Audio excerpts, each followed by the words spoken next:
Cannabis compliance update. These are the state changes to watch and be aware of from the last month.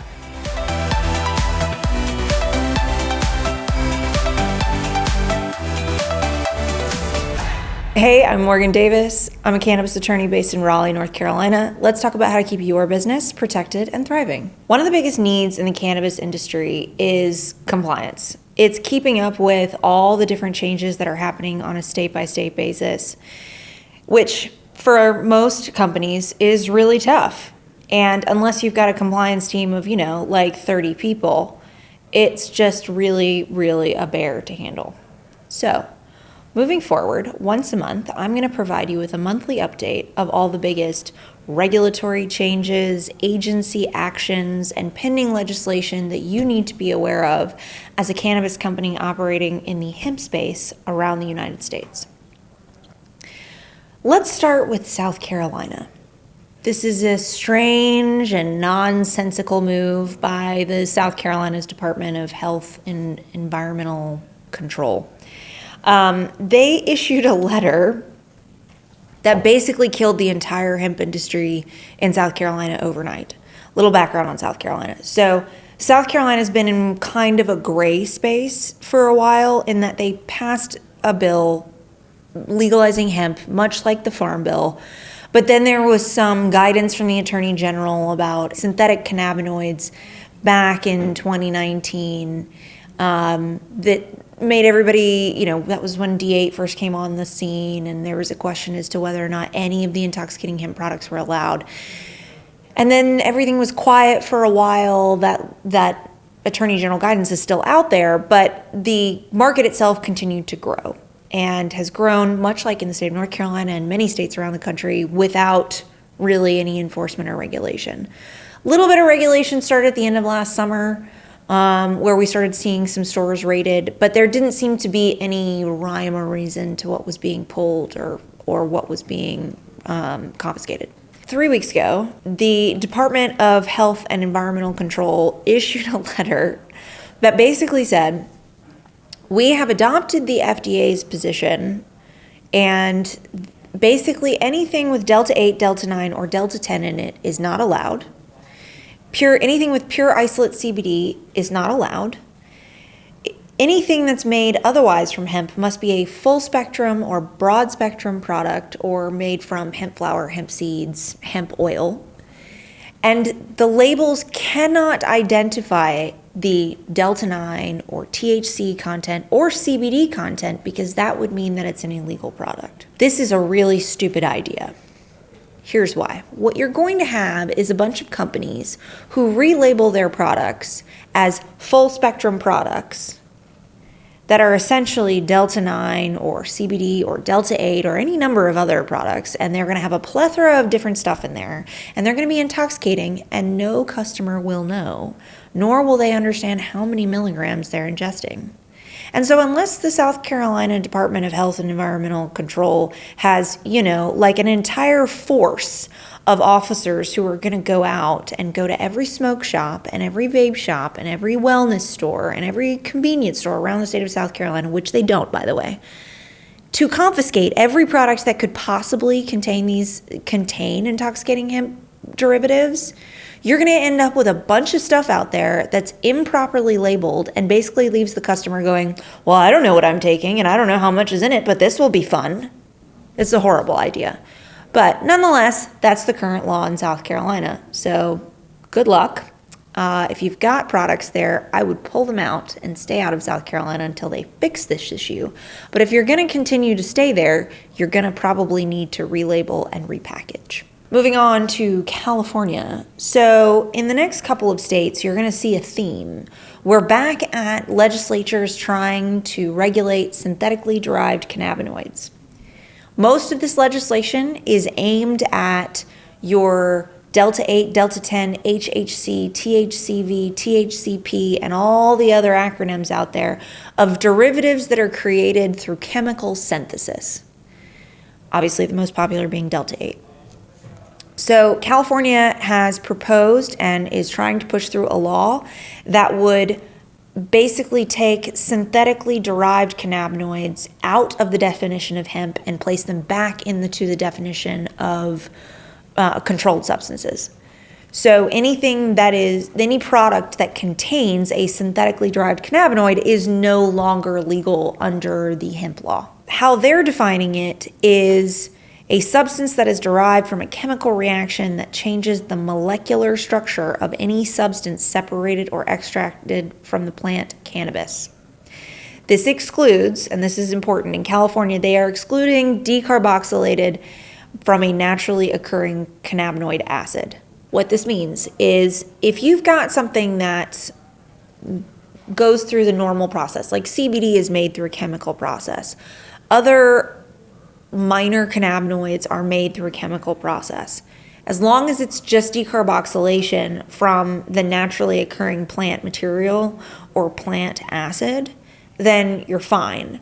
But if it's anything that goes beyond that, meaning you've got to use a bunch of solvents, this is what they're going after. You're going to use a bunch of solvents, you got to use a bunch of other stuff to make it, then it's not hemp. This will do a great deal to clean up the market in California a lot if it's enforced, if it passes and it's enforced. And it will most likely become very much a Delta 9, THCA, CBD, sort of back to the natural plant only state. Nebraska is trying to do something similar, though they're going way beyond that. They are, again, adopting a anti-synthetic cannabinoid legislation. Hasn't passed yet, but they're pushing it through right now. It's under Legislative Bill 999. So Nebraska LB 999. Would do a couple of things. One thing is it will get rid of Nebraska's agricultural program for hemp and be adopted under the USDA. So the USDA will now regulate hemp cultivation in the state of Nebraska. Additionally, for end products, so hemp products derived from hemp, will not be legal if they contain synthetic material. Nebraska does not go nearly as far as California to be specific as to what synthetic material means. So it's a much broader, if it's adopted in the way it is now, it's a much broader definition and will potentially make many more products illegal, including potentially some CBD full spectrum products that probably were not the original intent of this, but would potentially be captured in the legislation. A lot of that will ultimately depend on how Nebraska enforces that. Florida, this is the biggest one that everybody's watching right now. So new legislation has been proposed in Florida. It's passed the Senate. It's sitting in the House. They have 3 more weeks until the beginning of March to pass this, if it passes. If it does, then come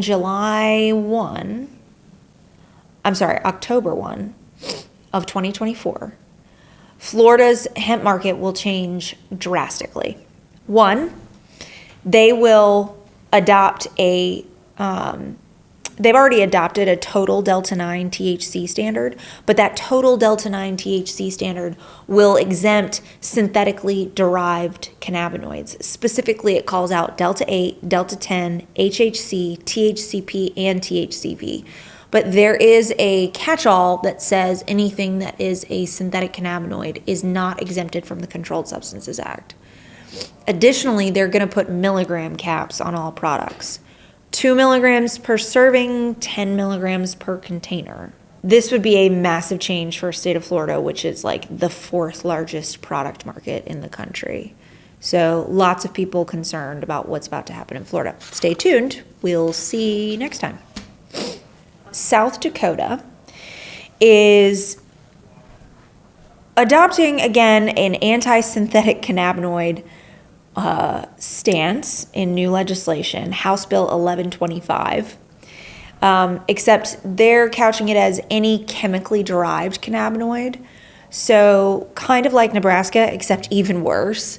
The definition that they're adopting, similar to California, but goes a little bit further. A chemical substance created by a chemical reaction that changes the molecular structure of any chemical substance derived from the cannabis plant. if it's adopted the way it currently sits, it would basically get rid of everything, all derivatives. So could. Again, it will depend on how it's enforced. But you can see here there's a growing trend of everybody wants to get rid of what has been deemed the junk. All these random acronyms that have been created through chemical processes and are seen throughout the industry in lots of products, and moving more back towards sticking with what is naturally occurring. It's a good theme to understand as you're moving into the year and figuring out if you need to pivot your current line or where you want to sell, that this is a growing trend. And if it continues as the legislative sessions get underway, then you could be looking at a much smaller map for the types of products that you currently find everywhere. Wyoming has Senate File 32, Hemp Limitations on Psychoactive Substances. They go by farther than any other state in limiting synthetic cannabinoids. They're actually going to try and outlaw all psychoactive substances. So their definition of a synthetic substance means any synthetic THC, synthetic cannabinoid, or any other drug or psychoactive substance. The problem with the way that Wyoming is doing this is that everything is psychoactive. CBD is psychoactive. Psychoactive just means it's having an effect on your brain, right? What they need to do is do what California did and other states have done, Missouri, which we're going to talk about in a second, which is specify that it's intoxicating or impairing. That's really what they're going after here. But they've, whether by design or by just pure ignorance, they've gone way too far and are going to end up killing their entire hemp industry. There's been heavy debate over the bill in Wyoming. So we'll see whether or not it passes. But it would be a huge step back for the state of Wyoming. Oh, also, they would be moving from a Delta 9 standard to a total THC standard. Finally, we're going to talk about Missouri. So Missouri has SB 984, the Intoxicating Cannabinoid Control Act. Missouri is interesting because it's doing something that we saw happen a lot in the Northeast last year with Vermont and New Hampshire and Maryland and Connecticut, where they adopted their hemp market and pulled it into the regulated cannabis market. Missouri has, as of 2022, a regulated adult use market, and they've had a medical cannabis market for a while.